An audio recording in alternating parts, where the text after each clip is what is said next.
and welcome back to our Teach About AI series.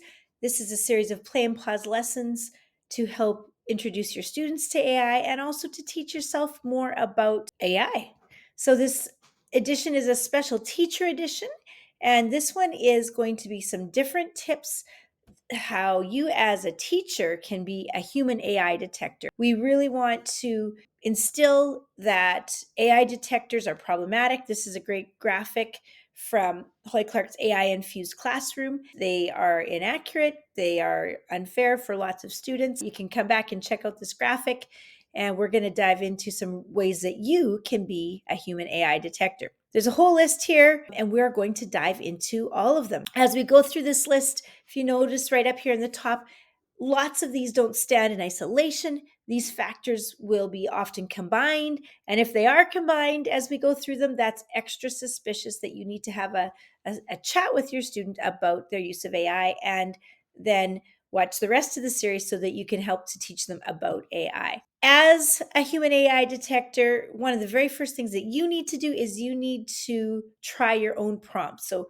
put your prompts in, try them out, try your assignments, see what AI spits out, and you'll find that you're probably going to see things that are similar. Try it in ChatGPT, try it in Copilot, try it in Gemini, try it in Perplexity, and see all the different ways, probably similar, that AI will spit out your prompt. And so the more that you do that, the more regular that you are using it in your content area, you're going to get to identify generative AI's style more readily, and you will be better and better at identifying AI. And so we're going to continue to look at more ways that we can do that. One of the very first clues is that the piece is too long. So it's either significantly longer than the submission was required. It might say, write a 1 page and all of a sudden there's 3 or 4 pages, or even longer than that. Or it might also be uncharacteristic length for that particular student. If this is a student that, usually struggles to write a paragraph and now they're submitting 5, or, they're a really, really basic minimalist writer and all of a sudden they're producing something long, that is a sign. Another sign is that that writing style is very different from the student's hand submitted work or even previous submitted typed work if you've had that student for a while. Some other ideas that you might look for is that the voice is different than that student's hand submitted work, or even that a sense of voice is missing. AI tends to be very voiceless almost. It's just this fuzzy, cheery kind of voice that you'll get used to once you start to use AI a lot. Another thing that can also happen is all of a sudden the student who could never write a sentence or a paragraph that doesn't include a run-on or a fragment is writing a whole essay worth of correct sentences. And so for me, those correct sentences are often something of a flag. I have to remind you that as students get better at AI over time, and as the AI gets better, they will ask AI to add errors to their writing. They will ask AI to write it at a lower grade level to avoid suspicion. And they might do some different things like that as they get better at using AI. So these AI detection tricks will work for a bit. They're not tricks, they're tips. Another one is that AI has created something that's very off topic. So if you've used an assignment previously, you might notice that, oh, I've never seen this example before, or the topic might be close, but it doesn't quite address the assignment instructions. So it might be about the topic. Let's say it's about mountain ranges. It'll write about mountain ranges, but it doesn't address aspects of mountain ranges that you were looking for. It might include examples that you didn't discuss in class and that aren't currently in the news, or that are just really unusual. And if you're an expert in this subject, you'll say, well, I've never even heard of this. Where did this student get this from? Chances could be very good that it's coming from AI. Just those weird examples, your spidey senses should be tingling.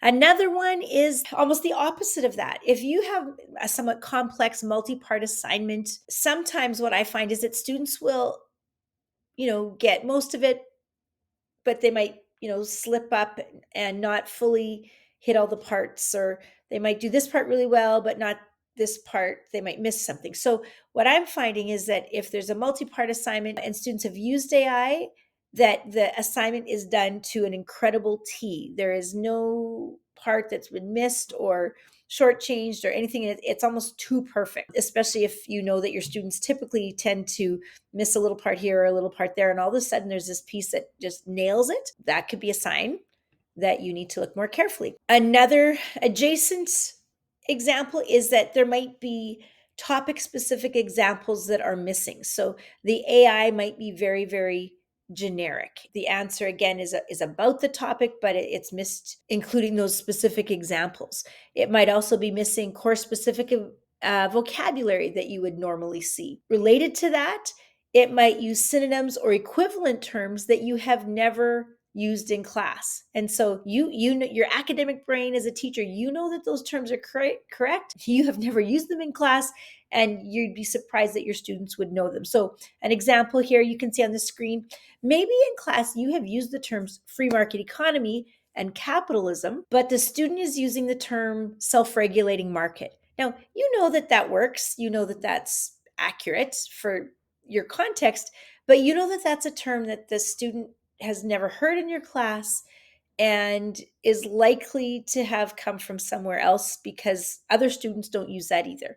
Or if a whole bunch of students are using it all of a sudden, that could also be a hint. Another one is kind of a stilted cheeriness. It almost sounds phony when AI writes things. And if you read lots of examples and you prompt and you use AI lots, you will catch on quickly. If you look at the example, I'm going to read a little bit here. This was from a reference letter. Beyond his academic achievements, David's behavior and discipline have always been exemplary. He consistently upholds the values of our school, displaying honesty, integrity, and respect towards both his peers and educators. David is highly regarded by his classmates and teachers for his compassionate nature, on and on. So it's over the top. So if you ever use AI reference letters for your students, you might want to tone that down a little so it doesn't sound like you've used AI. Another example, same topic, might sound like this. In our continuous efforts to enhance efficiency and convenience, we are delighted to announce that we will be implementing an online report card distribution system. So just those, I call them fluffy words, fuzzy words. They're sometimes a little too cheery, but yet there's almost a lack of voice there. All right, another one, and this is kind of a physical one that you can notice with your eyes. It's the format. This is one of the things that often jumps out to me the most. And so, a couple things you can see in number one, there are lots of headings. And so, I've even had students submit essays and it'll say body paragraph one, health considerations, body paragraph two, exercise considerations. And it's got the paragraphs labeled. And so that has been a red flag. Example number two on the screen here, if they're submitting maybe brainstorm or work and it's a list, but it is impeccably well organized or very consistently formatted. So if you look at the list, someone who, students don't usually write lists like that. So that real tight formatting can be assigned. Right up above here, lots of colons, and then, so we've got direction colon, and then we've got sample Q1, and then we have another subcategory clue with a colon, step 3 with a colon. So there's headings, colons. If it's in a list or kind of more of a point form, that is a real key. And then I'm covering up the one at the bottom a little bit, but you can see part of a letter. If you ask it to write a lesson plan or something, I've seen that the brackets are still in there. And I've actually seen teachers pass things along that had the brackets in, or students submit things that they've left the brackets in and they've forgotten to actually go through and fill that out. That is another clue. And also you can see again that use of date, colon, time, colon, platform, colon, that really uniform format often is AI generated. Another thing is blatant inaccuracies. Lots of AI tools say we can be wrong, we're not always accurate, and so you really need to look for that. In particular, if you are using quotes either from famous people or from novels, check them. AI will confidently make up quotations. It might even give you page numbers if you ask. It's important that if you are marking student work and there's quotations, that you actually go and find the quotation. Is it the right person? Is it attributed to the right person? Especially if it's not one that you are super familiar with, right? Like if you don't recognize that as a quote, go take a look. Which is a little reminder that is still super important to teach students internet search skills. They need to also be able to check their own AI against the internet. as well to make sure that they're not handing in inaccuracies. Another thing that AI will do is it will even swap character traits or character facts. So if you're asking it for information about characters from a novel or a play or even from history, sometimes it will swap characters traits or facts. It'll get them mixed up, and so that would be something that you would want to look for. Another one is more error free than the student usually writes. Again, look for those clean sentences, but they're also very maybe bland. AI tends to not write overly complex sentences, and so if your student is often a complex thought creator and the sentences come out a little shorter, that might be a sign. And this is often one for a lot of students. And this is sometimes where students who aren't native language speakers also run into trouble. The correct use of more complex punctuation. Lots of students struggle with things like semicolons or colons. If they are consistently used right and even actually very effectively, that's often a sign that, that might not be the student's normal style. Again, we have a very formulaic style, which can be a red flag. Textbook like use of transitions, the right place, the right transition, words like moreover, in addition, in conclusion, furthermore. AI likes to use a lot of those. Another thing that can be very formulaic is a very consistent paragraph length. Often when a student writes an essay or a piece, there might be some shorter paragraphs and then there are longer paragraphs. As English teachers, we often encourage students to kind of hide their weakest paragraph in the middle or put it at the end. But AI tends to write paragraphs that are very similar in length and also in the parts that they have. So you also will look for really consistent paragraph topic including and concluding sentences. They will be very similarly structured between the paragraphs, more so than a student might often be capable of. And then this is probably one of the biggest red flags for me: unusually effective parallel structure within sentences and between sentences. And so that's a fairly common thing. As we wrap up, another reminder: try your assignment as a prompt. Look for similarities, try it out in lots of different systems. And the more you do it, the more you'll know what to look for. A couple other tips of how you can look for AI generation without using a detector. In Google Docs, you can use version history. It's under the file menu. Another possibility is there's an add-on called Draftback. I'm going to pop into a Google Doc over here, and I have Draftback installed. And so it just sits up here at the top, this little gray box. I'm going to click it. I'm going to ask it to play it. But you can see here it is showing my writing. And so all of a sudden you might see some big pieces put in.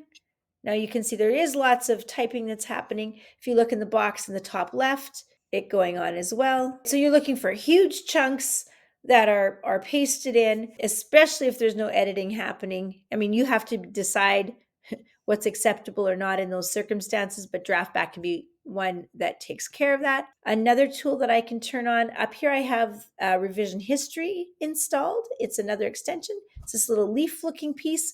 So you can see I get deletions, large copy pastes, writing sessions, how long I've been writing, and then I can pop out a details screen.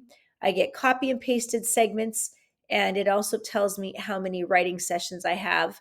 And often there's a show more, show more. So you can look in detail at some of the writing habits and patterns that have happened within that document. If you suspect a student of cheating, we'll call it right now, using AI or using AI in a way that was not acceptable, use them as conversation starters rather than accusations. You might say to a student, so tell me about your research in this piece, or tell me about how you wrote this, and start with that. We want to use AI slip ups as a teachable moment to explain the problems with using generated AI work. There'll be more of that to come in the rest of the videos in this series. And so, again, we want to absolutely avoid marketed plagiarism detectors. They are a money grab, they are inaccurate, and they are not fair for students. Lots of ways that we can use them. You maybe have heard this said before, especially if you've listened to me before: prompting and pasting is, that word is pathetic. Think of AI as a first draft. That's what we want to help our students understand. This is all part of teaching and modeling what responsible AI use is. Check out the rest of our About AI series, bit.ly/can capital AI about. And we also have lots of videos and more on our Prairie Rose PRPS AI 3 webpage. So see you next time. Come back and learn more about AI. We hope you watch all the videos.